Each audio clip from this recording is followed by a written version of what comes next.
এখনও নেট দুনিয়ায় ঘুরে বেড়াচ্ছ? এখনও বুঝতে পারোনি যে সামনে কতটা বড় বিপদ আসতে চলেছে, বা তোমার সামনে কত বড় এক্সাম আসতে চলেছে?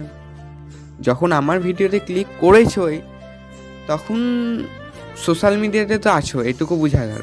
যদি মোটিভেশন দেখার জন্যই চলে আসো এই নেট দুনিয়াতে, তাহলে বলবো ভাই যথেষ্ট হয়েছে। এই ভিডিওটা দেখার পরও পড়াশোনা করতে মনে হবে।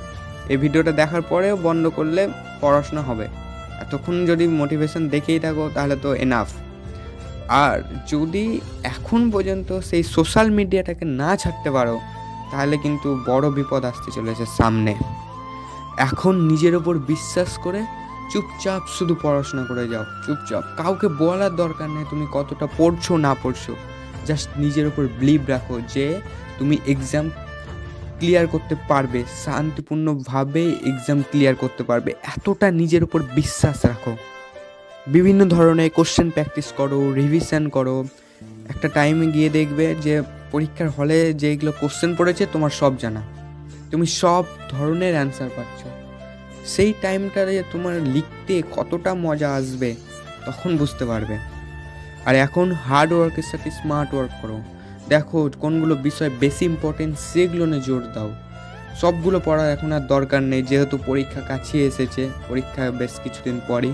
তো বিশেষ করে কিছু কিছু যেই চ্যাপ্টার ইম্পর্টেন্ট, যেই অঙ্ক, ফিজিক্স, কেমিস্ট্রি, ইতিহাস, ভূগোল, যেই সব বিষয়ে যেই চ্যাপ্টারগুলো ইম্পর্টেন্ট সেগুলো নিয়ে জোর দাও। স্মার্ট স্টাডি করো। স্মার্ট স্টাডি করলে তুমি একটা দিক থেকে এগিয়ে যাবে, যে হ্যাঁ তোমার পরীক্ষায় যেগুলো আসবে তোমার সেগুলো পারবে। হ্যাঁ কয়েকটা কোশ্চেন না পারতে পারে, কিন্তু স্মার্ট স্টাডিটা করতে পারো। আর নেট দুনিয়া থেকো না। এতদিন তো অনেক টাইম ওয়েস্ট হয়েছে, এখন কিছু আলাদা করা যায়। যখন এই দিনগুলো পার করতেই হবে, পরীক্ষার আগের দিনগুলো ফেস করতেই হবে, তো পড়াশোনা করেই কাটাও না। কি দরকার আছে অন্য কিছু করায়, শুধু মোবাইল দেখার? পড়াশোনা করেই কাটাও না, দেখবে নিজের প্রতি আত্মবিশ্বাসও বাড়বে। হ্যাঁ তুমি সব পারছো, এই সব হবে।